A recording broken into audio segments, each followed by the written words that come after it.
దేవునికి స్తోత్రం కలుగును గాక. దేవుడు మనలందరినీ ప్రేమించి ఇచ్చిన సమయం గొప్పది. సంతోషంగా ఉన్నారు. ప్రభు యొక్క సహవాసము, సంగము, ఆరాధన అంటే ప్రపంచంలో క్రీస్తుని ఎరగని వారికి ఎలా ఉంటుంది? వెర్రితనముగా. రక్షణ పొందిన వారికి ఏమంటే శక్తి పొందినప్పుడు ఆనందంగా ఉంటారా? శక్తి పోయినప్పుడు ఆనందంగా ఉంటారా? మరి క్రీస్తు యేసులో ఉన్న వారికి దేవుని శక్తి ఏమండి. మరి ప్రభు సన్నిధానంలో మనము సంతోషముగా ఆనందించేవారంగా, ఆయనను హృదయపూర్వకంగా గణపరిచేవారంగా మనం ఉండాలి. అందుకు దేవుడు మనల్ని సజీవులుగా ఉంచారు. దేవునికి మహిమ కలుగును గాక. కూడి వచ్చిన మీకు అందరికీ యేసుక్రీస్తు నామములో శుభాలు, వందనాలు తెలియపరుస్తున్నాను మీకు అందరికీ. మరి దేవుని మహాకృపలో మనం ఉంటున్నాం. ఆయన కృపలో మనము క్రీస్తులో ఎదగాలి, క్రీస్తులో బలపడాలి, క్రీస్తు యొక్క శక్తితో నింపబడాలి, క్రీస్తు కొరకు ఈ లోకంలో జీవించాలి. క్రీస్తుని పక్కన పెట్టి నేను చెప్పిన ప్రతి మాటలో క్రీస్తు కొరకు, క్రీస్తుకై, క్రీస్తు కోసం, ఇవన్నీ ఆ క్రీస్తు అనేది పక్కన పెట్టారనుకోండి, జీవితం సున్నానే. ఏం అర్థం ఉండదు, ఏం ప్రయోజనం ఉండదు. అందుకే క్రీస్తులో ఉన్న గొప్పతనం, క్రీస్తు పరిశుద్ధుడు, క్రీస్తు అభిషక్తుడు, క్రీస్తు దేవుని కుమారుడు, క్రీస్తు మార్గం, క్రీస్తు సత్యం, క్రీస్తు జీవం. ఏమండి, క్రీస్తు సమస్తానికి మనకి ఆధారం. క్రీస్తు ఆయనని పక్కన పెట్టేసిన తర్వాత ఇంకా మిగతా ఏది చెప్పిన ప్రయోజనం లేదు, ఆధారం లేదు. ఏమండి, గమనించండి, మన జీవితంలో దేవుడు కలిగి ఉన్న ఆలోచన ఏంటంటే, ఈ లోకయాత్రను మనం ముగించిన తర్వాత తండ్రి యొద్దకు వెళ్ళాలి. పరమదేవుడు తండ్రి యొద్దకు వెళ్ళాలి. వెళ్ళాలి అంటే క్రీస్తులో నీవు ఉన్నావా లేదా అనేది గ్రహించాలి. యేసు ప్రభు వారిలో మనం ఉన్నామా? ఉంటే ఎలా ఉంటారు? ఉంటే ఏం చేస్తారు? ప్రియులారా, పోయిన వారం మీకు కొన్ని విషయాలు పరిశుద్ధ గ్రంథం నుండి మీకు తెలియపరిచాను. ఎంతమందికి గుర్తుందో, ఎంతమంది విన్నారో? ప్రియులారా, దేవుని యొక్క మాటలు మనల్ని వెలిగిస్తాయి, మన జీవితాలను వెలిగిస్తాయి. మరి వెలుగుతో మనం నింపబడాలి. వెలుగు వచ్చినప్పుడు చీకటి వెళ్ళిపోతుంది, చీకటి వెళ్ళిపోతుంది. ప్రియమైన వారలారా, మరి మన జీవితంలో క్రీస్తు వచ్చినప్పుడు అంధకార క్రియలు, చీకటి తలంపులు, ఆలోచనలు, రకరకాల లోకపరమైన విధానాలు, ఇవన్నీ కూడా తొలగిపోవాలి. క్రీస్తులో సంపూర్ణం అవ్వాలి మనం. అందుకే సహవాసము, సంఘము, ఆరాధన, క్రమము, ఇదంతా దేవుడు మనకు పెట్టిన ఒక గొప్ప క్రమం అన్నమాట. మనకి నేర్పిస్తున్నారు క్రమశిక్షణ. ఆత్మకు కావలసిన ఆహారం దేవుని మాట. ఈ మాటను మనము ధ్యానించుదాం. గడిచిన వారంలో మీకు కొన్ని విషయాలు చెప్పాను. క్రీస్తుని అంగీకరించిన వారు, క్రీస్తులో ఉన్నవారు లోకము నుండి వేరుపరచబడి సంఘములోనికి, అనగా సంఘం అంటే శరీరం, క్రీస్తు శరీరంలోనికి చేర్చబడతారు. క్రీస్తు శరీరంలోనికి చేర్చబడతారు. దాని గురించి మీకు గత వారము నేను వివరణ ఇచ్చాను. అది యూట్యూబ్లో కూడా అప్లోడ్ చేయడం జరిగింది. మీరు మరలా అది వినండి, ఎందుకంటే చాలా అవసరమైన సందేశం. ఆ మాటలు మీ ఆత్మీయ స్థితికి, ఎదుగుదలకు కారణమవుతుంది. మీ యొక్క ఆత్మలో ఆత్మానుసారంగా మీరు వెళ్తున్నారా లేదా అనేది కూడా మీకు మీరు వ్యక్తిగతంగా తెలుసుకోగలుగుతారు. ప్రియమైన వారలారా, మరి సంఘంలో చేర్చబడిన క్రీస్తు సహవాసంలో ఉన్నవారు, క్రీస్తు శరీరం అని పిలువబడుతున్న ఈ సంఘము ఈ శరీరంలో ఏమున్నాయండి? ఏమున్నాయి? ఒక ముద్దగా ఉందా శరీరం అంటే? ఇంకేం లేవా దాంట్లో? ఆలోచన చేయాలి. దేవుడు తెలియపరిచిన సంగతులు,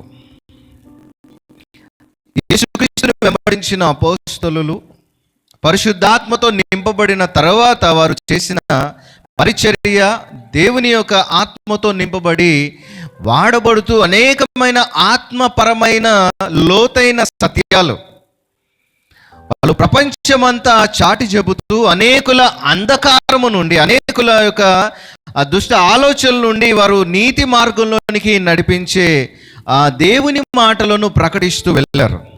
అనేకుల జీవితాలు వెలిగించబడ్డాయి. ఇంకా చాలామంది క్రీస్తుని అంగీకరించిన వారు ఇంకా ఎక్కడున్నారు?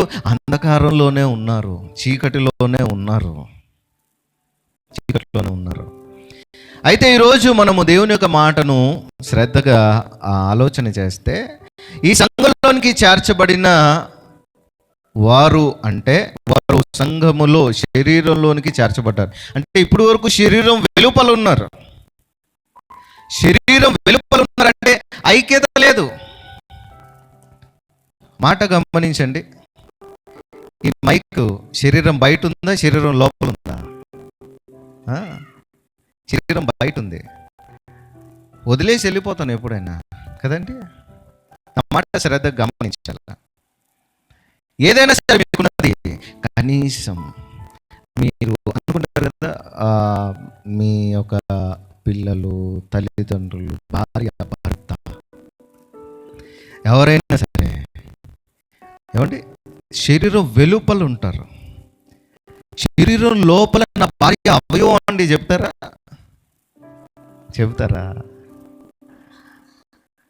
చెప్పరు, చెప్పలేరు కూడా. ఎందుకు? వాళ్ళ ఇష్టాలు వేరు. భార్యకి ఇష్టమైన కొన్ని ఉంటాయి, భర్తకి ఇష్టమైన కొన్ని ఉంటాయి. ఇష్టాలకు అక్కడే వ్యత్యాసం వస్తుంది. అప్పుడు ఇంకా అవయవాలాగే ఉంటారు, ఇంకా ఉండలేరు. కానీ దేవుని యొక్క మాట సెలవిస్తా ఉంది ఏంటంటే, క్రీస్తులో రక్షణ, యేసునందు విశ్వాసం ఉంచిన వారు, యేసుక్రీస్తుని అంగీకరించిన వారు ఆయన శరీరంలోనికి చేర్చబడ్డారు. ఆయన శరీరంలోనికి చేర్చబడ్డారు అంటే ఆయన శరీరంలో అవయవాలుగా మనం అందరం ఉన్నాం. గడిచిన వారం చెప్పాను. ఇంకా కొన్ని విషయాలు నేను చెప్పి రోజు సందేశాన్ని ముగిస్తాను. ప్రియమైన వారులారా, ఈ అవయవాలన్నీ కూడా కలయికతోనే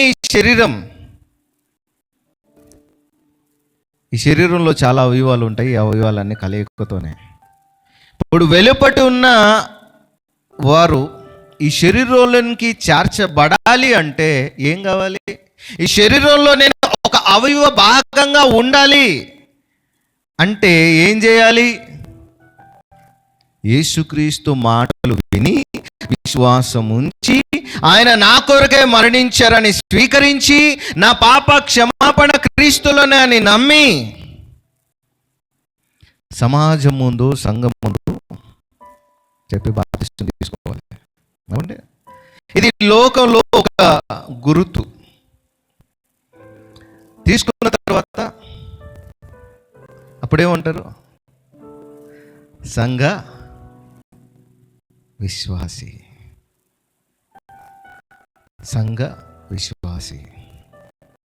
ఏమండి,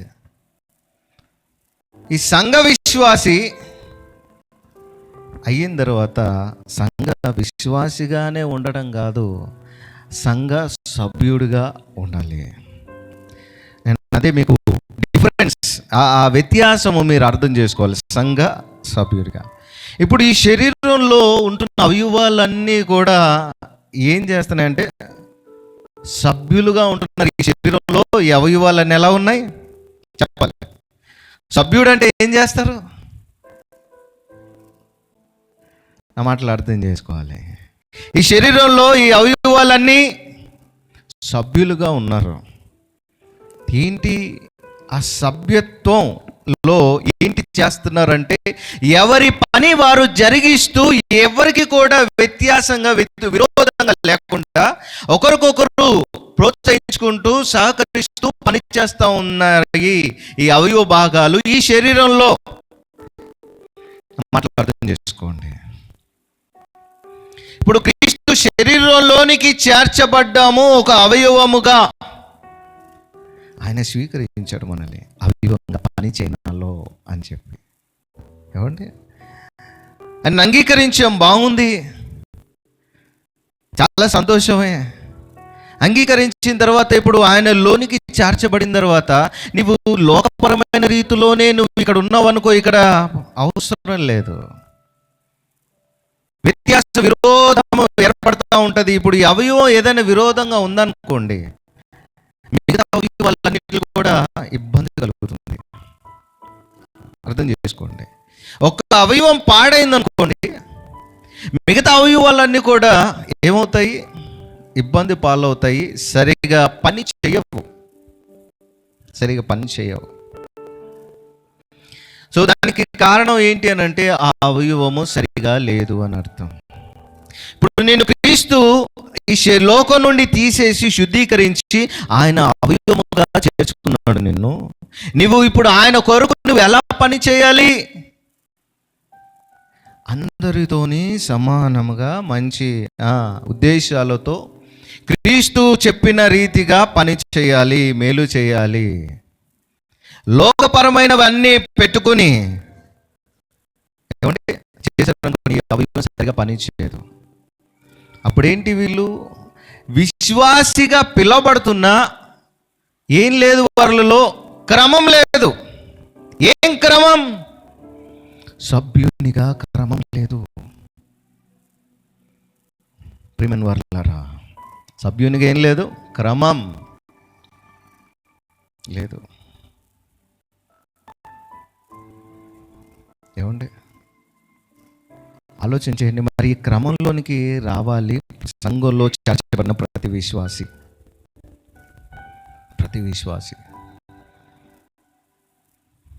ప్రియమైన వారలారా, మూల వాక్యానికి వెళ్దాం. పోయిన వారము నేను చెప్పిన రీతిగానే 1 కొరింథీ పత్రిక 12వ అధ్యాయం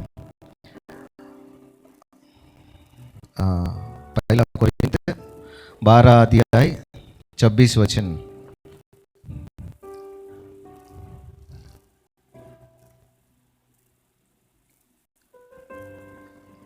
इसलिए यदि एक अंग दुख पाता है तो सब अंग उसके साथ दुख पाता है, और यदि एक अंग की बधाई होता है तो उसके साथ सभी अंग आनंद मानता है।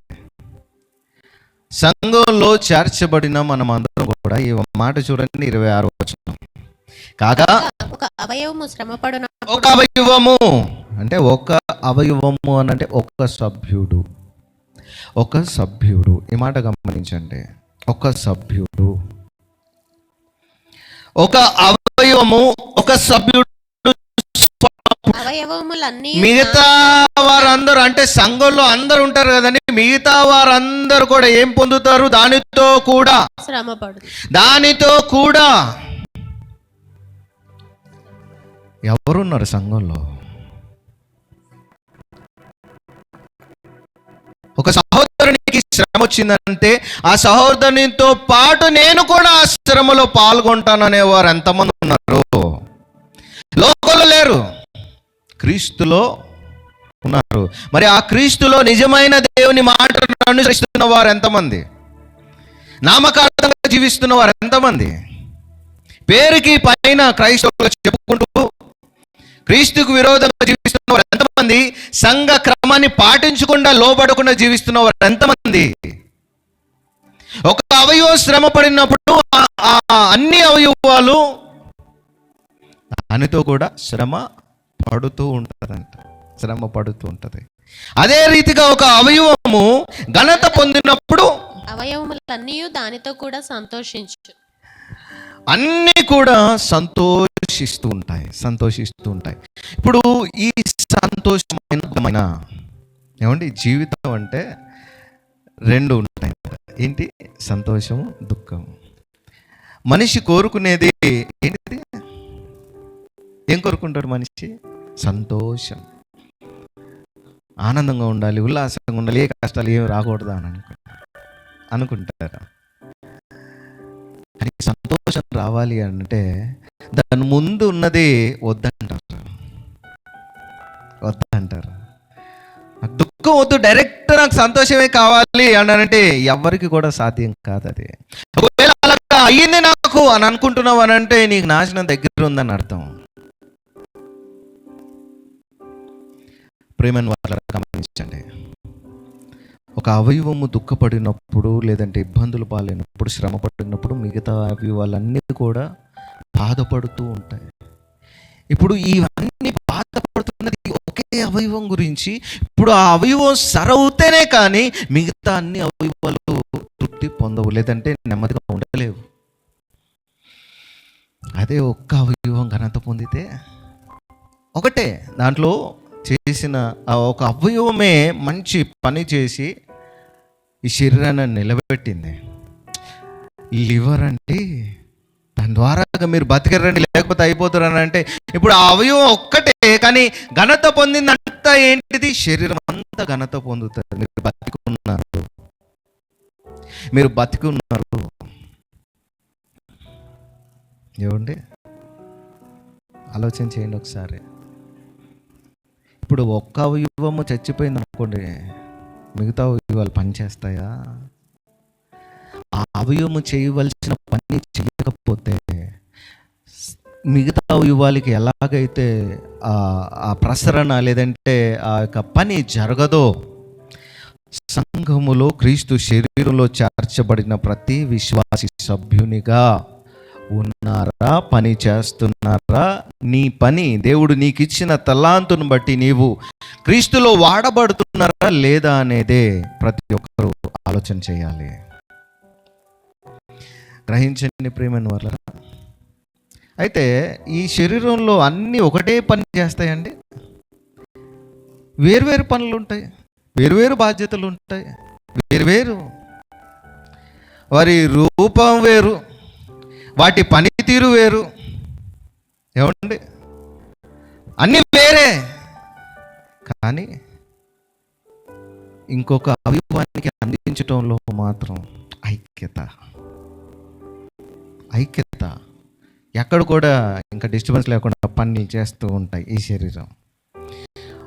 తల్లి గర్భంలో రూపింపబడక ముందు నుంచి, ఇంకా ఆకారం ఫామ్ అవ్వనప్పటి నుంచి ఈ అవయవాలన్నీ కూడా ఉన్నాయి. దానిలో మెల్లగా 1 నెల, 2 నెలలు, 3 నెలలు, 9 నెలలు అయిపోయిన తర్వాత ఒక్కొక్క రూపానికి వచ్చేసింది. దాంట్లో అన్ని అవయవాలు ఫామ్ అయిపోతూ ఉన్నాయి, వచ్చినాయి. చిన్న కుమారుడు, కుమార్తె భూమి మీదకి వచ్చేసారు. ఏమండి? వచ్చేసిన తర్వాత దాన్ని ఎంత శ్రద్ధగా చూసుకుంటూ ఉంటారు. పెరుగుతా పెద్దది మనిషిగా మారుతాడు. ఏమండి? మరి మనము క్రీస్తులో చేర్చబడిన తర్వాత అలాగూ క్రీస్తు మనకి ఎంతగానో కాపుదల, తోడు, నీడగా ఉంటూ మనకి అన్ని అనుగ్రహిస్తున్నప్పుడు మనం ఆయన కొరకు అవయవముగా వాడబడుతున్న పరిస్థితి సంఘంలో ఉన్నారా? ఎవరైనా ఉన్నారా? అలాగూ లేకపోతే ప్రయోజనం లేదు. ఎందుకంటే నువ్వు క్రీస్తు శరీరంలో లేవు, క్రీస్తు వెలుపలున్నావు. క్రీస్తు శరీరంలో ఉంటే పని చేయాల్సింది ఏంటో తెలుసా? దేవుని యొక్క మాటకు లోబడి అన్నిటికీ అనుకూలంగా ఏంటి? సమ్మతితో వెళ్ళాలి. విరోధ భావాలు కానీ, అసూయ, పగల కక్షలు కానీ, శరీర సంబంధమైన కార్యాలు దానిలో ఉండవు. ప్రియమైన వాళ్ళరా, గమనించండి, ఆలోచన చేయండి. ఈ శరీరంలో అండి, సైన్స్ క్లాస్ చెప్తున్నట్టుంది నాకు. ఆ? ఈ శరీరంలో అండి ఈ అవయవాలు ఒకటి చెడు రక్తం పంపిస్తూ ఉంటే ఇంకొక అవయవము దాన్ని మంచిగా ఫిల్టర్ చేసి మళ్ళీ వేరే అవయవానికి పంపిస్తే ఆ అవయవం మళ్ళీ బాడీ అంతటికి పంపిస్తూ ఉంటుంది. చెడ్డది పంపించు నేను చేయను అని అవయవం అనదు. నా పని ఏంటి? ఆ చెడ్డదాన్ని ఫిల్టర్ చేసి మంచిది ఇవ్వటం ఆ అవయవం పని. ఆలోచన చేయండి. ఈ ఎముకల పని ఏంటి? ఈ శరీరాన్ని నిలబెట్టడం, నడిపించటం. ఏమండి, ఆలోచన చేయండి. ఇంతగా ఉన్న ఈ శరీరం గురించి సంఘముగా దేవుడు వివరించిన మాట, క్రీస్తు సంఘము అంటే శరీరము. ఈ శరీరంలో నీవు నేను అవయవ భాగంగా ఉన్నాము. పని చేస్తున్న విధానము ఉందా? క్రమం ఉందా? లోబడి విధానం ఉందా? ఏమండి, ఆలోచన చేయండి. ఒకసారి ఆలోచన చేయండి. కొన్ని విషయాలు నేను మీరు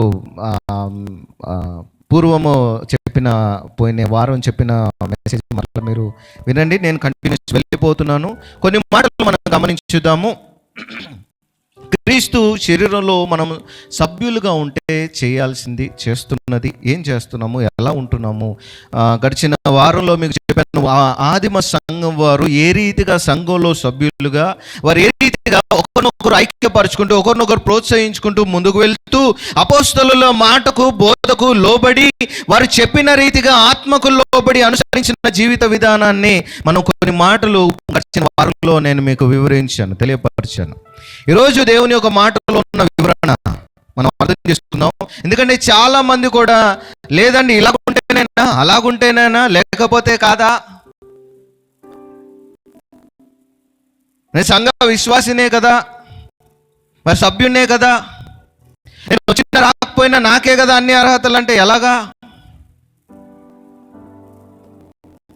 నేను వచ్చిన రాకపోయినా నేను ఈ సంఘానికి చెందిన అని అంటే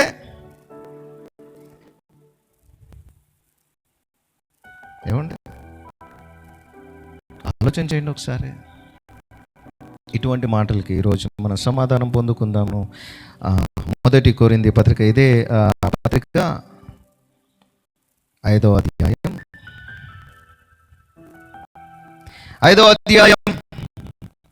9 నుండి చివరి వచ్చిన భాగం వరకు చదువుదాం. చాలా జాగ్రత్తగా గ్రహించాలి.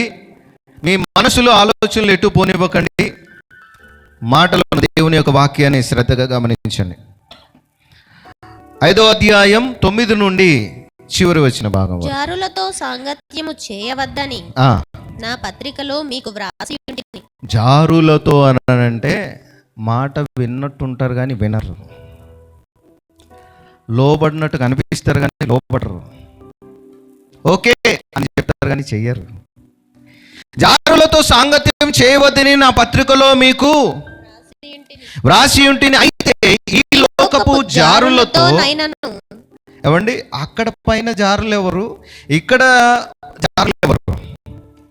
ఇక్కడ పౌలు గారు అయితే ఈ లోకపు జారులతో నైనను లోభులతో నైనను దోచుకుని వారితో నైనను విగ్రహారాధికులతో నైనను ఏమాత్రము సాంగత్యము చేయవద్దని కాదు. అలాగైతే మీరు లోకములో నుండి వెళ్ళిపోవలసి వచ్చును కదా. ఇప్పుడైతే ఈ మాట గమనించాలి. ఇప్పుడైతే సహోదరుడు అనబడిన వాడు, గమనించాలి మాట గమనించండి. ఇప్పుడైతే అంటే రక్షణ పొంది లోకము నుండి వేరుపరచబడి లోక విధానాల నుండి పైన రాశారు కదా 10వ వచనంలో, లోబులుగా దోచుకునే వారుగా విగ్రహారాధికులుగా లోకంతో సాంగత్యం చేసేవారుగా ఇవన్నీ కూడా రాశారు జారులతో. సో ఇవన్నీ కూడా లోకంలో ఉన్న విషయాలు. ఇప్పుడు లోకము నుండి వేరుపరచబడిన తరువాత 11వ వచనము, ఇప్పుడైతే క్రీస్తుని అంగీకరించిన మీరు సహోదరుడు అనబడ్డారు. సహోదరుడు అనబడిన వాడెవడైనను జారుడు గాని సహోదరుడు అనబడిన వాడెవరైనా సహోదరుడు. మీకు ఒకటి తెలుసా అండి, ప్రపంచంలో ఎక్కడ కూడా ఎవరిని కూడా బ్రదర్ సిస్టర్ అని ఎవరు పిలువరు. క్రైస్తవులు ఒక్కలే పిలుస్తారు. క్రైస్తవులు ఒక్కలే. సంబోధన అదొకటే ఉంటుంది. నేను వర్క్ చేస్తున్నప్పుడు నేను ఫస్ట్ అండ్ లాస్ట్ జాబ్ నాది అది. మెడికల్ ఫార్మసీ ఇన్ఛార్జ్ కింద చేస్తున్నప్పుడు అక్కడ ఒక పెద్ద ఆవిడ, హెబ్రోన్ బిలీవర్ వచ్చేవారు మెడిసిన్ తీసుకోవడానికి. సో షుగర్ స్పెషలిస్ట్ హాస్పిటల్ అది, సూపర్ స్పెషాలిటీ హాస్పిటల్.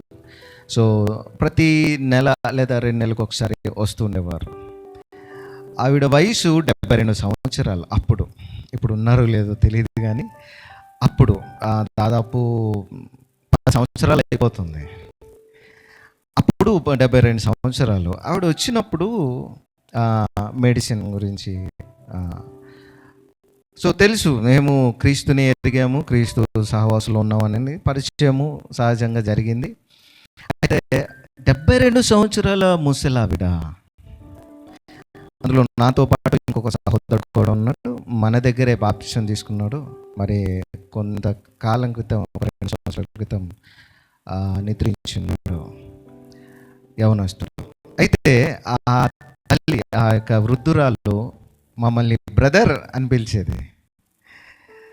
బ్రదర్ కొంచెం మెడిసిన్ ఇస్తారా అని పిలిచేది. 72 సంవత్సరాలు, మాకే 30 సంవత్సరాలే. 72 సంవత్సరాలకి అదేంటి అలా పిలుస్తున్నారు? అసలు వయసుకి సంబంధం లేదు, మనతో సంబంధం ఉంటుంది. క్రీస్తులో మనం ఎలాగున్నాము? సహోదరుడు అనబడిన సంబోధన చూసారా? అందుకనే ఎవరైనప్పటికీ కూడా సంఘంలో సహోదరుడు సహోదరి అనే సంభావన లేదంటే ఆ యొక్క రీతిగానే సంబోధన చేస్తూ ఉంటారు. సహోదరుడు సహోదరి అననే సంబోధన చేస్తూ ఉంటారు.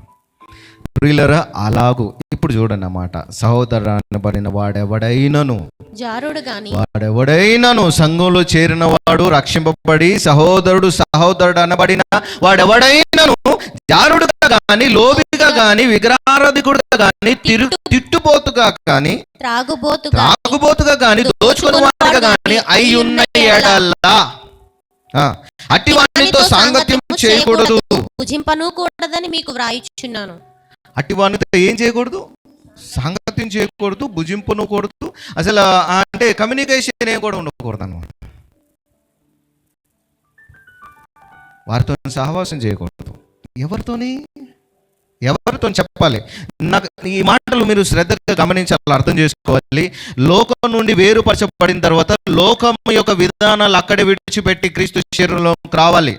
ఇక్కడ నీవు నేర్చుకునేది ఏ అయితే ఆలోచనలు తల పంపిస్తున్నదో, హెడ్ ఇక్కడ నుంచి వస్తుంటుందో, సో దాని ప్రకారంగా మనం లోబడి, క్రీస్తు మాటకు లోబడి, క్రీస్తు మాటకు విధేయత చూపి ఆ పని చెయ్యాలి. మనం లేదు నాకు అన్ని తెలుసు అని అనుకుని వచ్చి ఇక్కడ లోకం తీసుకొచ్చి ఇక్కడ పెట్టారనుకోండి, ప్రయోజనం లేదు. అందుకని ఇప్పుడు క్రీస్తు అపోస్తలుడైన పౌలు ఈ విషయాలన్నీ కూడా ఎంతో ఉన్నతంగా తెలియపరుస్తూ ఉన్నాడు. సంఘానికి సాంగత్యం చేయకూడదు, భుజింపను కూడదు మీకు రాయిచున్నాను. వెలుపలి వారికి తీర్పు తీర్చుట నాకేలా? ఏమండి? శరీరం వెలుపలి వారికి, మాట గమనించండి, శరీరం వెలుపలి వారికి తీర్పు తీర్చుట నాకేలా? వెలుపలి వారికి దేవుడే తీర్చును గాని, దేవుడే తీర్పు తీరుస్తాడు. బయట ఉన్న, ఇప్పుడు గమనించండి, నా మాట శ్రద్ధగా వినాలా. వెలుపలి వారికి ఎవరు ఎక్కడున్నారు? తీర్పులో ఉన్నారు. గమనించాలా. వెలుపల వారు ఎక్కడున్నారు? తీర్పులో ఉన్నారు. దేవుడే తీర్పు తీరుస్తాడు. తర్వాత తీర్పు తీర్చును గాని మీరు లోపటి వారికి తీర్పు తీర్చువారు గనుక ఆ దుర్మార్గుని మీలో నుండి వెలివేయుడి. ఏమండి?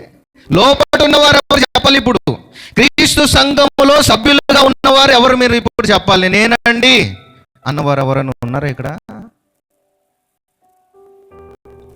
ఒకరు ఎత్తుతున్న చెయ్యి, ఉండాలని ఇష్టం.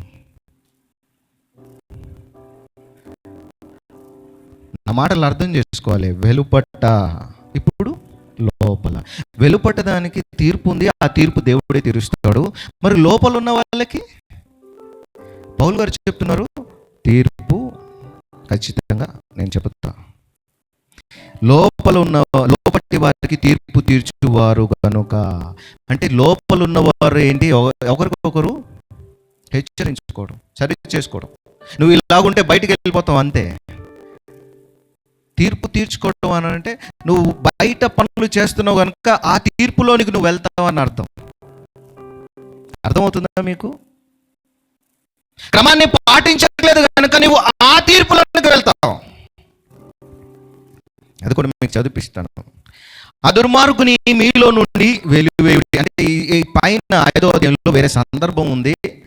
అయితే ఆ సందర్భాన్ని బట్టి అక్కడ వ్యక్తి గురించి, సంఘంలో ఒక వ్యక్తి చాలా నీచమైన పని చేయడం ద్వారా అపోస్తలుడైన పౌలు ఆ సంఘాన్ని హెచ్చరిస్తూ ఆ సభ్యుని అసలు సంఘంలో నుండి తోసేని బయటికి రానివ్వద్దని చెప్పాడు.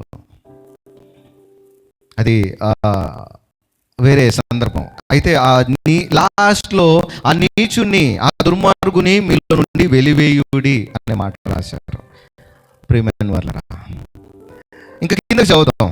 6వ అధ్యాయం నుండి మొదటి నుండి చదువుతాం. నా మాటలు శ్రద్ధ గమనించాలి. మీలో ఒకని మీద వ్యాజ్యం ఉన్నప్పుడు వాడు పరిశుద్ధుల ఎదుటగాక అనీతిమంతుల ఎదుట వ్యాజ్యమాడుట తెగించుచున్నాడా? అనీతిమంతుల ఎదుట వ్యాజ్యమాడటానికి ఎలాగా తెగిస్తా ఉన్నారన్నమాట. తెగించున్నాడా? పరిశుద్ధులు లోకమునకు తీర్పు తీర్చుదురని మీరు ఎరుగరా? ఏమండి, ఎవరు తీర్పు తీరుస్తారు? ఎవరికి? ఇప్పుడు సంఘం అంటే ఏంటండి? సంఘం అంటే ఏంటి? క్రీస్తు వధువు, పరిశుద్ధపరచబడిన వధువు. మనం పాపులుగా ఉన్న లోకంలో సంఘంలోకి వచ్చిన తర్వాత అక్కడ ఒకటి జరిగింది. ఏం జరిగింది? బాప్తిసం, ఒక తీర్మానం, ఒక ప్రామిస్ దేవునితోనే. ప్రభు, ఇక్కడ నుండి నేను నీతోనే ఉంటా, నువ్వే చెప్తే చేస్తా, నీ సహాయం నాకు కావాలి, నీ తోడు నాకు కావాలి. అయితే రా నా కుమారుడు, నా కుమార్తె, సదాకాలం నేను నీతో కూడా ఉంటాను. పొందుకున్నాం ప్రామిస్, ఆ వాగ్దానం తీసుకున్నాం. ఆయన శరీరంలోనికి అడుగు పెట్టాం, వెళ్ళాము ఆయన శరీరంలోనికి. ఏమండి, ఆలోచన చేయండి. ఇప్పుడు పరిశుద్ధుల సంఖ్యలోనికి చేరాము. పరిశుద్ధ సంఘం ఇది. ఏ సంఘం? పరిశుద్ధ సంఘం ఇది. ఇప్పుడు పరిశుద్ధులు లోకమునకు తీర్పు తీర్చురని మీరు అంటే మాట విననివాడు, మాట వినేవాడు, విధేయత చూపనివాడు, విధేయత చూపినవాడు. వ్యత్యాసాలు ఇక్కడే విభజన జరుగుతూ ఉంది. సో ఇప్పుడు వినని వారికి తీర్పు తీర్చేది వినేవారు. యేసుక్రీస్తు ప్రభువారు తండ్రి యొక్క మాటకు లోబడి ఈ లోకంలో ఆయన అనేకులకి నువ్వు తప్పు చేస్తావు, నువ్వు నాశనానికి వెళ్ళిపోతావు చెప్పారు. ఖచ్చితంగా సరి చేసుకున్న వాడైతే నిజంగా ఆయన త్యాగాన్ని బట్టి రక్షణ మార్గంలోనికి వచ్చేస్తుండ్రు. కానీ అలా చేసుకోలేదు. మీరు 2 దొంగలు చూసాం కదా కల్వరి సిలువలో. యేసు ప్రభువారు సిలువ మ్రాను మీద వేలాడుతున్నప్పుడు 2 దొంగలు, ఆ చివరి శ్వాసలో ఒక దొంగ పశ్చాత్తాపడి సరి చేయబడ్డాడు, నిత్య జీవాన్ని స్వతంత్రించుకున్నాడు. ఇంకొక మార్పు చెందలేదు. మీరు అక్కడే గమనించాలి. ఈ దొంగ కానీ క్రీస్తుని అంగీకరించాడు కనుక ఇప్పుడు ఏం చేస్తున్నాడో తెలుసా? ఆ వాక్యంలో రాయబడి ఉంది, ఆ దొంగ మరి ఒక దొంగని గద్దిస్తున్నాడు. ఈ పరిశుద్ధిని నువ్వు అలా అనడానికి నీకు ఎలా వస్తుంది? ఇంతకుముందు ఈయన కూడా అన్నాడు. ఇప్పుడు సరి చేయబడ్డాడు, క్రీస్తుని అంగీకరించిన తర్వాత ఇప్పుడు అతనికి తీర్పు తీరుస్తున్నాడు. నువ్వు భయపడవా? ఈ పరిశుద్ధిని అంటున్నావు, నువ్వు భయపడవా? భయం లేదా నీకు అంటున్నాడు. ఏమండి, చూడండి, మరి క్రీస్తు శరీరంలోనికి చేర్చబడిన వారు, విధేయత చూపని వారు, లోబడని వారికి ఏం చేస్తారు? తీర్పు తీరుస్తారు. ఎందుకు? ఈ శరీరం ఎవరిదండి? క్రీస్తుది కదా. తీర్పు ఆయన తీరుస్తాడు. ఆయనలో నీవు అవయవ భాగం. అందుకని తీర్పు తీరుస్తారనే సంఖ్యలోనికి మనం వెళ్ళాం, తీర్పులో లేము. అవునా? మరి తీర్పులో ఎవరున్నారో, తీర్పులో ఎవరు లేరో కూడా నిర్ధారణ చేసుకోండి. ఆ కిందకి చదువుదాం త్వరగా. మీ వలన లోకమునకు తీర్పు జరగవలసి ఉండగా మిక్కిలి అల్పమైన సంగతులను గూర్చి మీరు గూర్చి తీర్పు తీర్చుటకు మీకు యోగ్యత లేదా? మీరు మీ వలన లోకానికి ఏముందండి? తీర్పు జరగవలసి. అంటే శరీరం వెలుపల ఉన్న వారికి ఏముంది? తీర్పు ఉంది. క్రీస్తు శరీరంలోనికి చేరిన వారికి తీర్పు ఆల్రెడీ క్రీస్తు తీర్చేశాడు. మనము సురక్షితం, సేఫ్ జోన్లోకి వెళ్ళాము అన్నమాట. సురక్షితమైన రక్షణ, అది రక్షణ అంటారు, అదే తీర్పులోనికి వెళ్లకుండా జీవంలోనికి. ఇప్పుడు మీరు మీ వలన లోకమునకు తీర్పు జరగవలసి ఉండగా, మీరు చెప్పారు వినలేదు, మీరు క్రమాన్ని చెప్పారు లోపడలేదు. జరగవలసి ఉంది ఏంటిది? తీర్పు జరగవలసి ఉండగా మిక్కిలి అల్పమైన సంగతులను గూర్చి తీర్పు తీర్చుటకు మీకు యోగ్యత లేదా? చాలా చిన్న చిన్న విషయాలకి చాలా ఇదైపోతూ ఉంటారు. ఒకరికొకరు హెచ్చరించుకుంటూ సరి చేసుకుంటూ ముందుకు వెళ్ళవలసిన క్రీస్తు సంఘం ఇది. దేవుని మాటే మనల్ని శుద్ధి చేస్తుంది. యోహాను 15:13 నా మాట వలన మీరు ఇప్పుడు పవిత్రులై ఉన్నారు. యోహాను గారు రాస్తారు, నా మాట వలన మీరు ఇప్పుడు పవిత్రులై ఉన్నారు. యేసు ప్రభువు చెప్తున్నారు. ఏమన్నా ఆలోచన చేయండి. 3 మనము దేవదూతలకు తీర్పు తీర్చుదుమని ఎరుగరా? ఇది చాలా లోతైన విషయాలు పౌలు గారు చెప్తా ఉన్నారని. దేవదూతలకి కూడా మనం ఏం చేస్తామంటే తీర్పు తీరుస్తాం. అంటే దేవుడు మనకి ఇచ్చిన స్థానం ఎటువంటిది, నీవు దేవునికి ఇస్తున్న స్థానం ఎటువంటిది. నువ్వు దేవదూతలకి కూడా తీర్పు తీర్చే శక్తి దేవుడు నీకు ఇచ్చాడు క్రీస్తుని బట్టి. ఏమండి? క్రీస్తుని బట్టి ఈ జీవన సంబంధమైన సంగతులను గురించి మరి ముఖ్యముగా తీర్పు తీర్చవచ్చును కదా. ఏ సంబంధమైనవి? ఇప్పుడు దీని గురించి చాలా మంది రకరకాల కారణాలు చెప్తూ ఉంటారు, రకరకాల సాకులు, రకరకాల. ఈ జీవన సంబంధమైన సంగతుల గురించి మరి ముఖ్యంగా తీర్పు తీర్చవచ్చును కదా. కాబట్టి ఈ జీవన సంబంధమైన వ్యాజ్యములు మీకు కలిగిన ఎడల వాటిని తీర్చుటకు సంఘములో తృణీకరింపబడిన వారిని కూర్చుండబెట్టుదురా? ఏంటి? లోక సంబంధమైన వారిని చేస్తూ వాటికి తీర్పు తీర్చాల్సింది పోయి వెలుపల వాళ్ళని అందరూ కూర్చోబెట్టేసి ఆ స్థాయిని, ఆ అధికారాన్ని ఇచ్చేస్తారా? నేను వస్తున్నాను కదా ఇన్ని సంవత్సరాల నుండి, ఇచ్చేయాలా? ఆలోచన చేయాలా? నువ్వు సభ్యుడివేనా? మాట గమనించి నువ్వు సభ్యుడివేనా? కాబట్టి ఈ జీవన సంబంధమైన వ్యాజ్యములు మీకు కలిగిన ఎడల వాటిని తీర్చుటకు సంఘములో తృణీకరింపబడిన వారిని కూర్చోబెట్టుదురా? మీకు సిగ్గు రావాలనని చెప్పుచున్నాను. ఏమి మాట? ఏమి సంబోధన చూసారా? తన సహోదరుల మధ్యను వ్యాజ్యములు తీర్చగల బుద్ధిమంతుడు మీలో ఒక్కడైనా ఇప్పుడు ఆ ప్రశ్న నేను కూడా వేయాలి. మీలో ఒక్కడైనా లేడా? సంఘ క్రమాన్ని పాటించేవాడు, లోబడేవారు, సభ్యునిగా నా బాధ్యత, నా పని నేను చేయాలి క్రీస్తు కొరకు, ఆయన శరీరంలో నేను అవయవం, నాకు అప్పగించిన పని నేను చేయాలి అన్ననే ఒక్కడైనా లేడా? ఏమండి? అయితే సహోదరుడు సహోదరుని మీద వాద్యమాడుచున్నాడు, మరి అవిశ్వాసుల ఎదుటనే వాద్యమాడుచున్నాడు. ఎక్కడ? అవిశ్వాసుల ఎదుట ఇవన్నీ జరుగుతా ఉన్నాయి. వీళ్ళు లోబడరు. దీని ఏం చేస్తారు? లోకాన్ని కలిపేసి మాట్లాడుతూ అవిశ్వాసుల మధ్యలో ఈ వ్యాజ్యాన్ని తీసుకెళ్ళి దేవుని నామాన్ని అవమానపరుస్తారు. ఇది క్రీస్తుకి సంఘ క్రమానికి సంబంధించింది. నువ్వు లోబడి అనుసరించాల్సింది, నువ్వు విధేయత చూపాల్సింది దేవుడు నీకు నేర్పిస్తున్నది.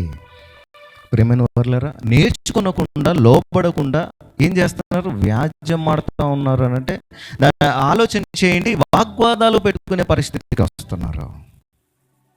వాగ్వాదాల పరిస్థితి. ఈ రీతిగా ఉంటున్నారు. ఒకరి మీద ఒకడు వ్యాజ్యమాడుట మీలో ఇప్పటికే కేవలము లోపము. ఏంటంట? ఒకరి మీద ఒకటి ఏంటి? లోపం. అది లోపం సరి చేయబడాలి. లోపము అంతకంటే అన్యాయము సహించుట మేలు కాదా? దానికంటే మీ సొత్తులను అపహరింపబడనిచ్చుట మేలు కాదా? అయితే మీరు ఒక్క క్రమానికి లోబడని కారణంగా దానికి జరుగుతున్న పర్యవసరాలు ఎలా ఉన్నాయి? ఇప్పుడు ఈ క్రమంలో మీరు గ్రహిస్తున్నారో లేదో? ప్రియమైన వారులారా, మనందరికీ పరిశుద్ధ ఆత్మ సహాయం ఉంది. నిలబడ్డ నాకు, కూర్చున్న మీకు ఈ మాటలు అర్థం చేయగలిగే శక్తిమంతుడు పరిశుద్ధ ఆత్ముడు ఉన్నాడు. ఆయన మన మధ్యలో ఉన్నాడు. మీరు ఈ మాటలు అర్థం చేసుకోవడానికి. ప్రియులరా, ఆ వచనం చూడండి. ఒకరి మీద ఒకడు వ్యాజ్యమాడుట మీలో ఇప్పటికే కేవలం లోపము, అంతకంటే అన్యాయము సహించుట మేలు కదా? దానికంటే మీ సొత్తుల నపహరింపబడనిచ్చుట మేలు కదా? అయితే మీరే అన్యాయం చేయుచున్నారు, అపహరించుచున్నారు, మీ సహోదరులకే ఇలాగు చేయుచున్నారు. ఇప్పుడు అర్థం కావాలి ప్రియులరా. ఏమని? మీ సహోదరులకి మీరు ఏం చేస్తున్నారు చెప్పండి. ఇప్పుడు నాకు అర్థం కావాలి, మీకు అర్థం కావాలి. నాకు అర్థమైంది, మీకు అర్థం కావాలి. మీ సహోదరులకి ఏం చేస్తున్నారు మీరు ఇప్పుడు? ఎందుకు చేస్తున్నారు? క్రమాన్ని లోబడకుండా ఉండటాన్ని బట్టి, విధేయత చూపకుండా జీవిస్తున్న విధానాన్ని బట్టి, కాలక్షేపం చేస్తూ కాలం వెళ్ళబుచ్చుతున్న విధానాన్ని బట్టి ఏం చేస్తున్నారు? నీ సహోదరునికి ఏం చేస్తున్నారు? అన్యాయం చేస్తున్నారు. ఎక్కడ నేనేం చేయలేదు కదా, ఏం చేయలేదు కదా, చేస్తున్నావు. వాక్యము సత్యం. ఆ వచనాన్ని మరలా చదవడం. అయితే మీరు అన్యాయము చేయుచున్నారు, అపహరించుచున్నారు, మీ సహోదరులకే ఇలాగు చేయుచున్నారు. మీ సహోదరులకే మీరు ఇలాగు చేయుచున్నారు. ఏం చేస్తున్నారు? అన్యాయం. ఇప్పుడు వీళ్ళ న్యాయం ఏంటి? లోకపరమైన విధానాలు అన్నమాట. లోకంలో ఉన్న విషయాలే వీళ్ళ న్యాయం. అవునా? లోకపరమైన సంగతులే. మరి క్రీస్తు చెప్పే విధానము, క్రీస్తు చెప్పే మాట, క్రమము, మన ఆత్మక్షేమం గురించి, ఈ లోకంలో మనం కలిగి ఉండాల్సిన సహవాసము, ఈ లోకంలో మనము ఒకరినొకరు ప్రోత్సహించుకోవాల్సిన విధానం అలాగూ లేనప్పుడు నీవు అన్యాయం చేస్తున్నావు ఇతరులకి. అన్యాయస్తులు దేవుని రాజ్యమునకు వారసులు కానేరని మీకు తెలియదా? ఈ మాట గమనించండి. రక్షణ పొందిన నిత్య జీవాన్ని పొందుకోవాలి. రక్షణ పొందే బాగానే ఉంది. మరి దేవుడు క్రమాన్ని చూపించాడు, సహవాసాన్ని ఏర్పాటు చేశాడు, సంఘాన్ని కట్టాడు. నీ క్షేమం గురించి నీవు ఆ సంఘం అనే శరీరంలో పని చేయునట్లుగా నిన్ను చేరుస్తే నీకు ఒక శక్తి, ఒక సామర్థ్యం మిగతా వారికంటే నీ దగ్గర ఒక ప్రత్యేకమైన దేవుడు తలాంతులు ఇస్తాడు. ఈ అవయవాలన్నీ కూడా వేరువేరు తలాంతులతో, వేరువేరు పని రీతితోని, వేరువేరు శక్తి విధానాలు ఉంటాయి. ఒకటి అల్పమైనవి, ఒకటి ఘనమైనవి, ఒకటి పెద్దవి, ఒకటి చిన్నవి. ఏమండి? కానీ శరీరంలో ఉన్నాయి. ఏమండి? ఇప్పుడు మనమందరం కూడా ఈ లోకంలో ఎటువంటి పరిస్థితుల్లో ఉన్నప్పటికీ సంఘంలో నీవు సమానుడవే. మరి అటువంటి సమాన రీతిగా నీవు ఉండటానికి నీ యొక్క విధేయత ఉందా? లోబడేది ఉందా? అపోస్తుల కార్యాలు మీకు చూపించాను కదా, 2వ అధ్యాయంలో, 4వ అధ్యాయంలో. ప్రియమైన వారులారా, ఆలోచించండి. అన్యాయస్తులు దేవుని రాజ్యమునకు వారసులు కానేరని మీకు తెలియదా? మోసపోకండి. ఎవరైనా ఏమైనా చెబితే మోసపోకండి. ఫస్ట్ ఆఫ్ ఆల్, లేదండి మా దగ్గర అలా, లేదండి మా దగ్గర ఇలా, ఈ మాటలు కాదు, వాక్యం ఏం చెప్తుందో చూడాలి నువ్వు ఫస్ట్. మనుషులు రకరకాల మాటలు చెప్పి నిన్ను మోసపుచ్చుతారు. వేరే వేరే వాక్యంలో ఉన్న విషయాలు వేరే వేరేవి తీసుకుంటూ నిన్ను మోసపుచ్చుతారు. తెలుసా? అపవాది క్రీస్తుని మోసం చేయడానికి చూసింది. మత్తయి సువార్త 4వ అధ్యాయంలో ఉంటుంది. అపవాది క్రీస్తుని మోసం చేయడానికి చూసింది. ఏంటా మోసం? పాత నిబంధన గ్రంథంలో ఉన్న వాక్యాలు కోట్ చేస్తూ నేను చూపిస్తూ, నువ్వు ఇక్కడ నుంచి దూకి దేవదూత వచ్చి పట్టుకుంటుంది. అవును కరెక్టే కదా అని దూకేశారనుకోండి, చచ్చిపోతారు, అంతే, ఏం లేదు. నేను యేసుప్రభువు అలా చేయలేదుగా, అంటే వాక్యమే చెప్పారు కదండి, కరెక్టే కదా అని అనుకుంటే మీరు మోసపోతున్నారు. ఇప్పుడు వాక్యం చెప్తున్న క్రమాన్ని మీరు అర్థం చేసుకోవాలి, గ్రహించాలి. వాక్యం ఏం చెప్తుంది? అన్యాయంగా నడుచువారు దేవుని రాజ్యానికి మోసంలో ఉన్నారని అర్థం. వల్ల మోసపోకండి. దీని భిన్నంగా ఎవరైనా ఏదైనా చెబితే ఇదేం లేదండి, ఈ క్రమం ఏం లేదండి, ఏ సభ్యులుగా ఉండడం ఇదేం లేదండి అని అన్నారు అనుకోండి, నేనేం చేయలేను. నేను వాక్యం చెప్తున్నాను, క్రీస్తు మాటలు చెప్తున్నాను. యేసు ప్రభువారు అపోస్తలుల ద్వారా కట్టిన సంఘాలలో పెట్టిన క్రమాన్ని మీకు బోధిస్తున్నాను. మీరు నేర్చుకోవాలని, మీరు పాటించాలని, అవలంబించి నడుచుకోవాలని మీకు తెలియపరుస్తున్నాను. ప్రియులారా గమనించండి. మత్తయి సువార్త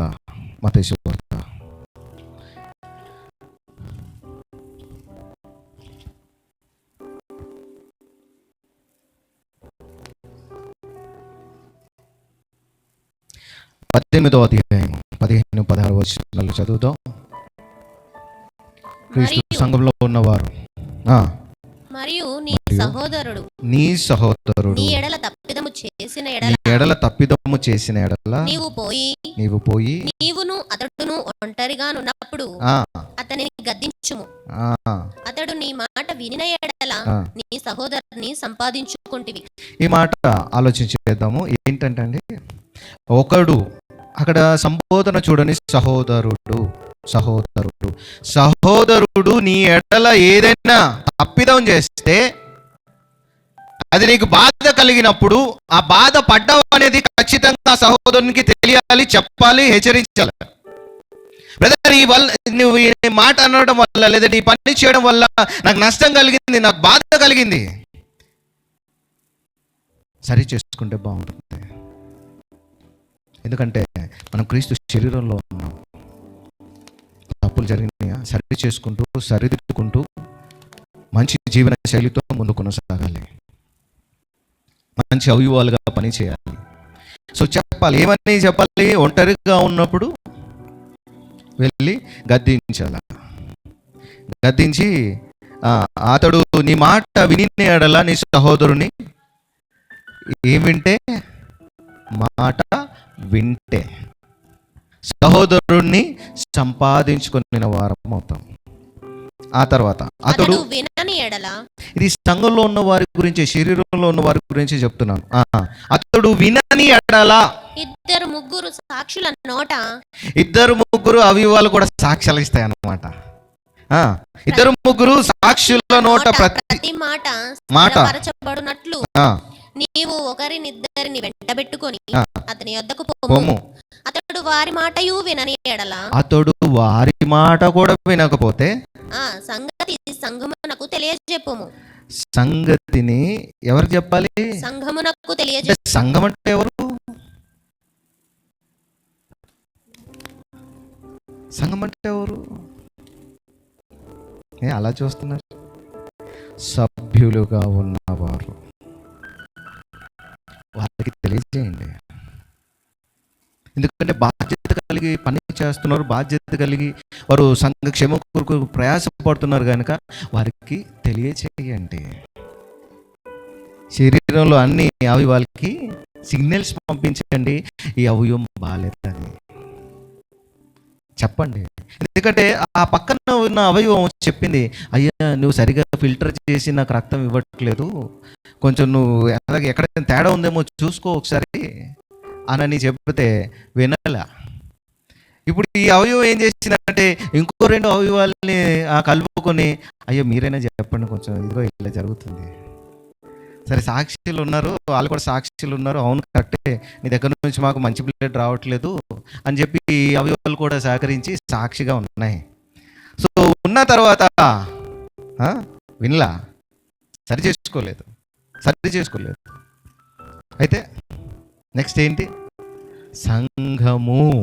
చూసారా, సంఘం అంటే ఐక్యత అండి. సంఘం అంటే ఏకాభిప్రాయం, ఒక మాట మీద నిలబడడం, ఏకాభిప్రాయం. ఇప్పుడు సంఘం అంటే ఆ బొట్టనెల నుండి మెడ వరకు మొత్తం అంతా ఏంటిది? సంఘం. ఇప్పుడు ఏం చేయాలి? ఎవరికి చెప్పాలి? ఆ సహోదరుని నిలబెట్టి, ఇదిగో బాబు, అందరికీ సంఘం ముందు చెప్పాలి, ఇదిగో ఈయన మాట వినలేదు, సంఘ క్రమాన్ని పెట్టాము, ఆయన పని ఆయన చేయలేదు అని అన్నీ చెప్పాలంట. మరి మన సంఘంలో అలా చెప్పాలంటే అందరిని నిలబెట్టలేము. మరి అందరిని నిలబెట్టలే, అక్కడ ఎవరు ఉండరు, దేవదూతలు చూస్తాయి. ఇంకా ఒక్కొక్కరిని నిలబెట్టి, అయ్యా ఇదిగో క్రమం ఉంది, ఆ పద్ధతి ఉంది, దేవుని చెప్పిన మాటల యొక్క విధానాలు ఉన్నాయి, ఇది ఒక్కరు కూడా పాటించట్లేదు అయ్యా వీళ్ళు అని సంఘంతో చెప్పాలంటే మరి సంఘంలో ఎవరున్నారు? పాటించేవారు ఒక్కరు కూడా లేరా? ఎంత బాధాకరమైన విషయం. ఆవేదన, ఆత్మలో ఆవేదన. ప్రియమైన వారి ఈ మాటను చూడండి. ఏంటి? అతడు వారి మాట వినని ఎడల, సంఘం మాట కూడా వినకపోతే, అతడు సంఘపు మాటయు వినని ఎడల అతనిని నీకు అన్యునిగాను సుంకరిగాను ఎంచుకొనుము. ఎలాగా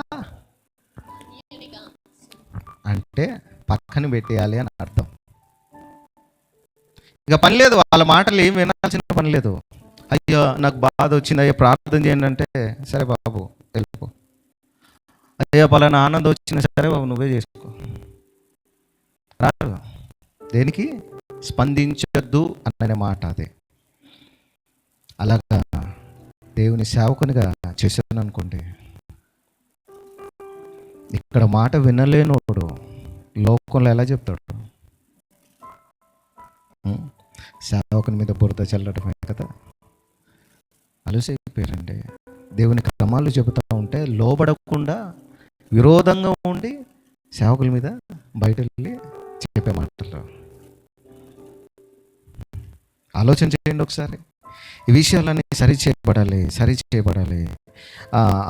ఆ మాట చూడండి. భూమి మీద మీరు పైన అతడు వారి మాట వినని ఎడల ఆ సంగతి సంఘమునకు తెలియజెప్పుము. అతడు సంఘపు మాటయు వినని ఎడల, ఈ సంఘపు మాట కూడా వినని ఎడల. ఏమండి, ఈ సభ్యత్వ క్రమం గురించి సంఘ పెద్దల్ని పంపించాను, ఇంటింటికి పంపించాను, సంఘంలో ప్రకటించాను, అందరికీ చెప్పాను. నేను ఈ సంఘ సభ్యుడిని అని చెప్పే వాళ్ళు ఎవరైనా ఉన్నారండి? ఎనీ టైం ఫోన్ చేస్తే వెంటనే వచ్చేలాగా ఎవరైనా ఉన్నారా? పలానా సహోదరునికి కష్టం వచ్చిందంట, పలానా సహోదరికి ప్రమాదం వచ్చిందంట చెప్పగానే స్పందించి, అయ్యో నా సంఘం, నా పని నేను చెయ్యాలి వచ్చేవారు ఎంతమంది ఉన్నారు?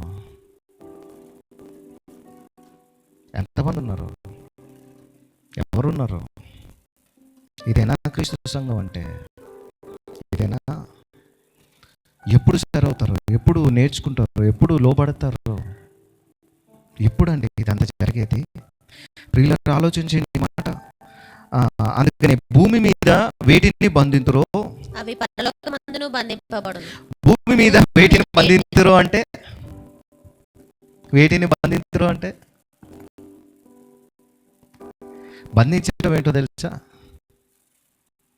శరీరంలో ఇందాక పైన చదివాం కదండి, వాళ్ళు సరిగ్గా వినట్లే మాట, వాళ్ళని తీసాం అంటే బంధించాం. ఎందుకు బంధించావు? దాని ద్వారా సంఘానికి అవమానం కలుగుతుంది. సంఘానికి అవమానం కలగడం అంటే ఏంటి? క్రీస్తు నామానికి అవమానం కలుగుతుంది మనం చేసే పనులను బట్టి. సో ఇప్పుడు ఏం చేస్తున్నాము? ఆ యొక్క అవయవాన్ని మన శరీరంలో బంధించేస్తున్నాం, తీసేస్తున్నాం అన్నమాట.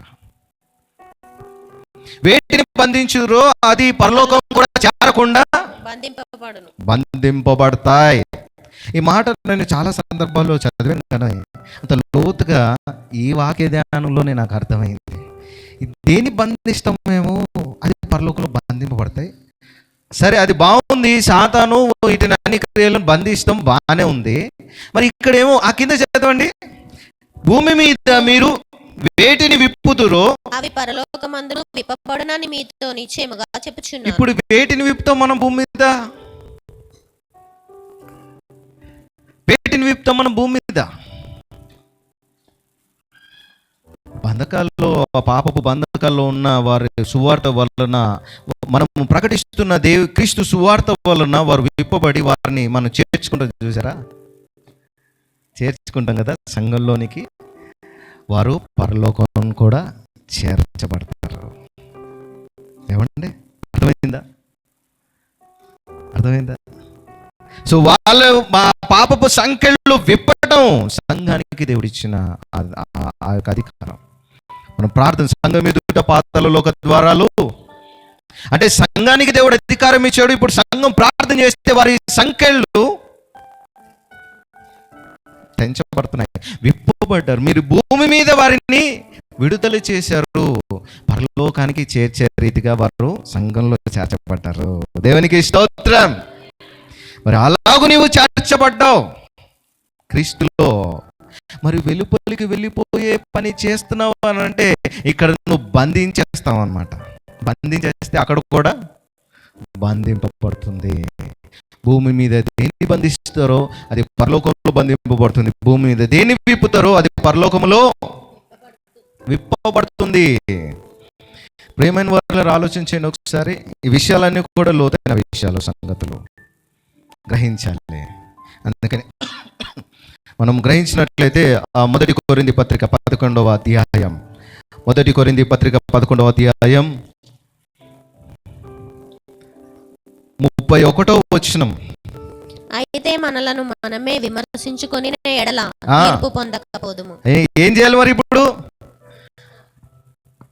నిజంగా ప్రతి వారం చేస్తున్నారా? ఏం చేస్తున్నారంటే సరైన రీతిలో ప్రభు యొక్క బలలో పాల్గొనటం ఏది? అయితే మనల్ని మనమే విమర్శించుకుంటే ఎక్కడికి వెళ్తాము? తీర్పులోనికి వెళ్ళకుండా జాగ్రత్త పడగలుగుతాం. విమర్శ ఏంటి? నువ్వు ఆయన శరీరంలో పనిచేస్తున్నావు, శరీరం బయట పనిచేస్తున్నావా? ఇప్పుడు శరీరం బయట అంటే తీర్పు, లోపల అంటే తీర్పుని దాటి వచ్చావు. ఇప్పుడు లోపలికి వచ్చిన తర్వాత నీ శరీర లక్షణాలు కనపరిస్తే నువ్వు మరలా తీర్పులోనికి వెళ్తావు. ఈ మాట గమనించండి. నువ్వు సంఘంలోనికి చేర్చబడి మరలా అదే అసూయ, అదే కక్ష, అదే పగ, ద్వేషము, విరోధ భావాలు ఇటువంటివన్నీ నువ్వు కలిగి ఉండి అదే రీతిగా సంఘంలో ఉంటే నువ్వు మళ్ళీ తీర్పులోనికి వెళ్ళిపోతావు బయటికి. అయితే అందుకే విమర్శ చేసుకోకసారి. నువ్వు ఎలా పని చేస్తున్నావు, నువ్వు ఎలాగ నువ్వు నడుచుకుంటున్నావు, నువ్వు సంఘంలో ఎలాగ నువ్వు ఉన్నావు, విమర్శ చేసుకుంటే నువ్వు ఎక్కడికి వెళ్ళవు? తీర్పులోనికి వెళ్ళవు. ప్రియమైన వాళ్ళ చివరికి ఒక మాట, హెబ్రీలోకి రాసిన పత్రిక 13వ అధ్యాయం, హెబ్రీలోకి రాసిన పత్రిక 13వ అధ్యాయం. ప్రతి సహోదరుడు సహోదరి సంఘములో రక్షింపబడిన వారు ప్రతి ఒక్కరు కూడా క్రీస్తుని యొక్క ఆ మాటకు లోబడాలి, సంఘ క్రమానికి లోబడాలి. 13వ అధ్యాయం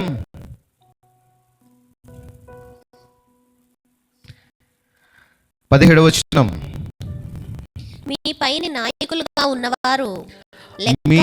పైన నాయకులుగా ఉన్నవారు లెక్క ఒప్పచెప్పవలసిన వారి వలె లెక్క చెప్పాలి దేవుడికి. ఏం లెక్క? ఎవరు రైట్ ఉన్నారో, ఎవరు రాంగ్ ఉన్నారో, ఎవరు వింటున్నారో, ఎవరు వినట్లేదో, ఎవరు లోబడుతున్నారో, ఎవరు లోబడట్లేదో, ఎవరు అనుసరిస్తున్నారో, ఎవరు అనుసరించట్లేదో ఎవరు చెప్పాలి లెక్కంతా? సంఘాన్ని కాయుటకు, మేపుటకు దేవుడు అధికారాన్ని ఇచ్చి ఆ సంఘం కొరకు నిందలు, బాధలు, మరి ఏవైనా అవన్నిటినీ తట్టుకునే సామర్థ్యం కూడా ఆయన ఇచ్చి ఆయన నిలబెడితే వీళ్ళరా ఆ అధికారి మాట, మీ ఆత్మలకు కాపరిగా ఉన్న వారి మాట ఏంటి? వినాలా, వినకూడదా? మాట మళ్ళీ చదవండి. అది మీ పైని నాయకులుగా ఉన్నవారు లెక్క ఒప్ప చెప్పవలసిన వారి వలె మీ మీ ఆత్మలను కాయుచున్నారు. మీ ఆత్మలను కాయుచున్నారు. ఏం కాస్తున్నారండి?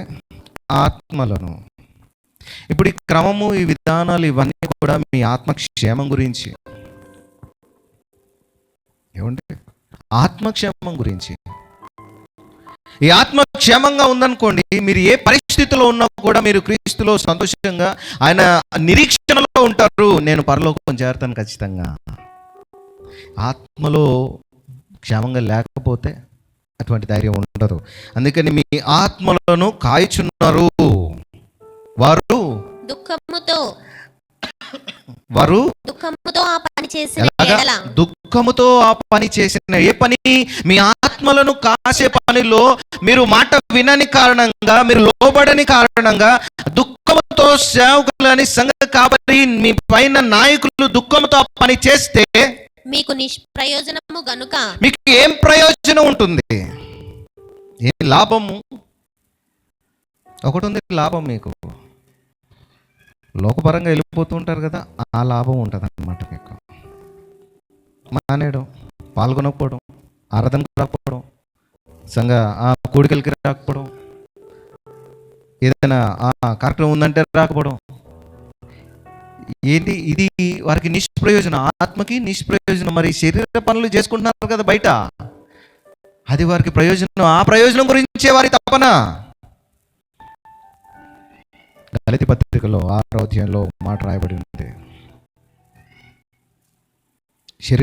శరీరానుసారంగా విత్తువాడు శరీరం అనే పంట కోస్తాడు, ఆత్మానుసారంగా విత్తువాడు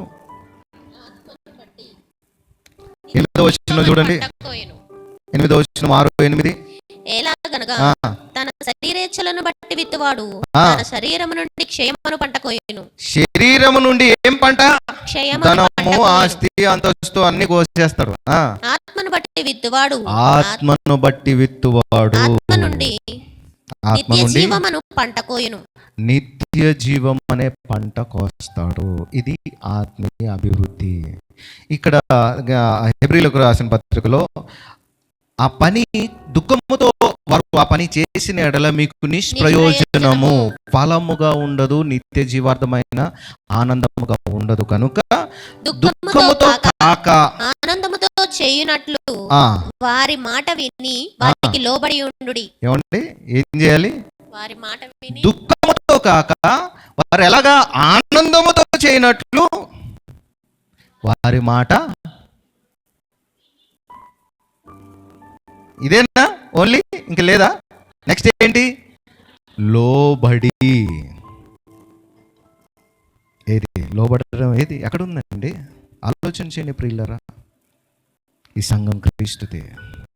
నీవు నేను క్రీస్తు యొక్క శరీరంలో అవివాలం.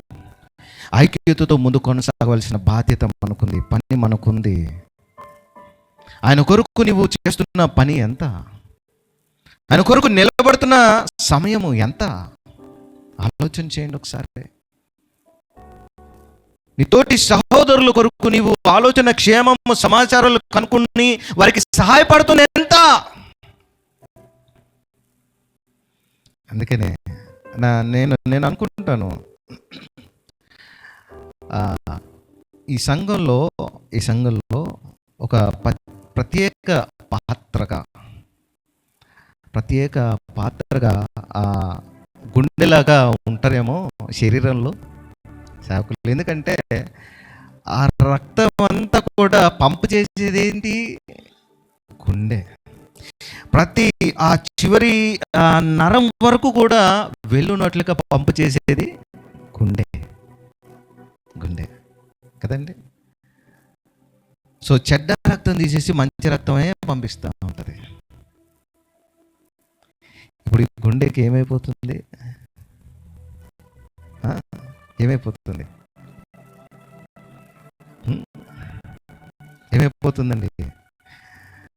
ఆలోచించండి. అవయవాలు సరిగ్గా పనిచేయని కారణంగా గుండె. అందుకని ఈ మధ్య ఎక్కువ హార్ట్ అటాక్స్ వస్తున్నాయి, హార్ట్ స్ట్రోక్స్, చాలా కంప్లైంట్స్. మధ్యకాలంలో నేను చాలా అవి విన్నాను.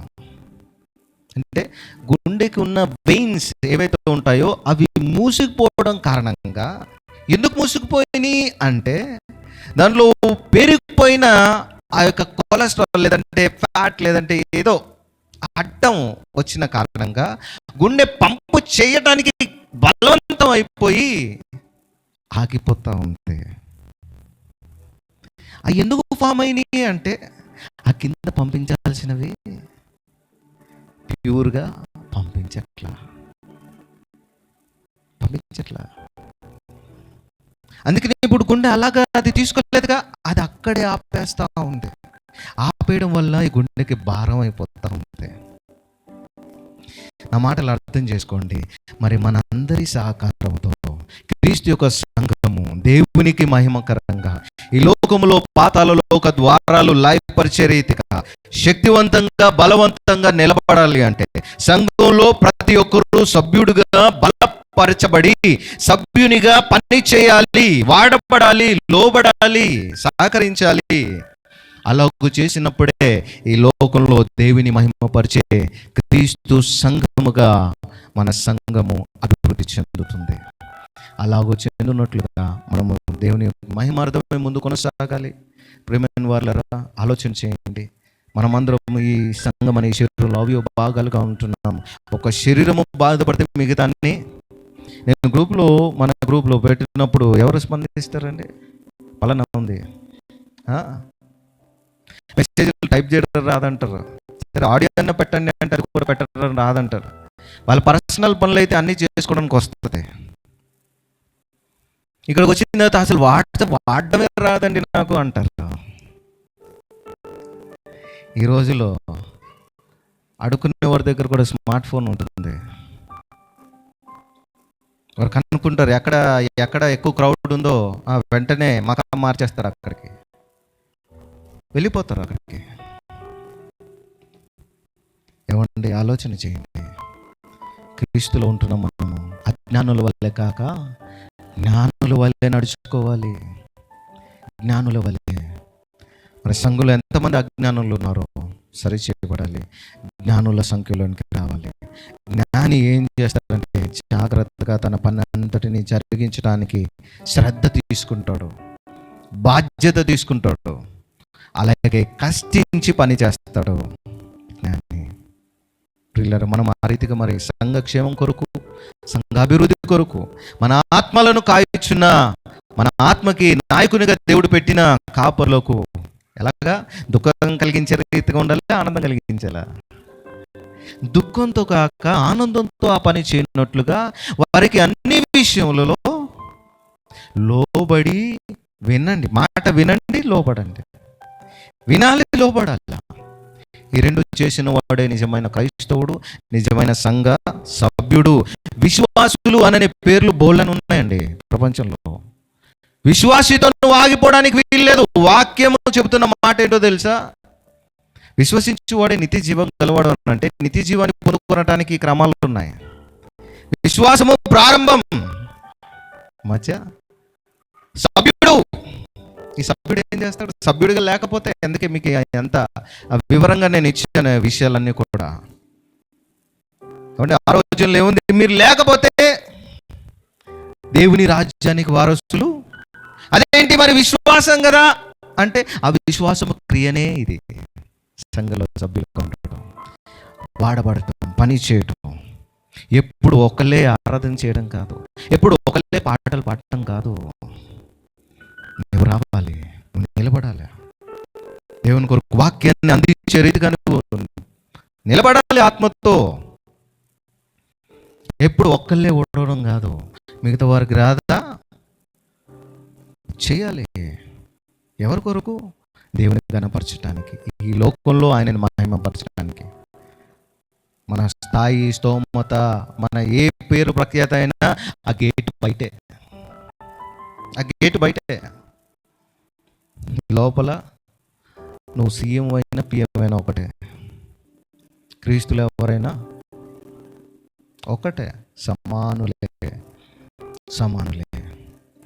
అందుకే ఆ మాట అపోస్తుల కార్యాలలో నేను చాలా లోతుగా నేను ఆలోచన చేస్తూ ఉంటాను, ఎలాగ చేయగలిగే. 4వ అధ్యాయము ఈ మాట చదివించిన తర్వాత చిన్న ప్రార్థన జ్ఞాపకానికి తెస్తున్నాను మీకు.